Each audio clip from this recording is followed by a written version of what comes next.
آپ دیکھ رہے ہیں کی نیوز ایچ ڈی میں ہوں حارث علی شاہ گیلانی۔ چلتے ہیں آج کی اہم خبروں کی طرف۔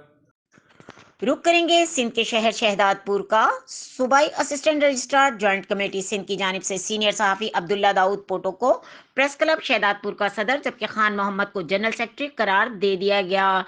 سوشل میڈیا اخبارات کے ذریعے اعلان کردہ باڈی خود ساختہ اور خلاف قاعدہ قرار۔ تفصیلات کے مطابق صوبائی assistant registrar joint committee Sindh کی جانب سے سینئر صحافی عبداللہ داؤد پوٹو کو پریس کلب شہداد پور رجسٹرار کا صدر اور خان محمد کو جنرل سیکرٹری قرار دے دیا گیا ہے۔ لیٹر نمبر PAR 8622202320 کے مطابق ان کی مدت صدارت مارچ 2024 تک ہے، جبکہ چند روز قبل سوشل میڈیا اور اخبارات کے ذریعے شاد منگی کو صدر، غلام عباس ساند کو جنرل سیکرٹری اور قاسم کلوئی کو خزانچی سمیت دیگر عہدوں کو خلاف قاعدہ قرار دیا گیا۔ مزید خبروں اور اپڈیٹس کے لیے ہمارے ساتھ رہیے گا، تب تک کے لیے اپنا خیال رکھیے گا۔ اللہ حافظ۔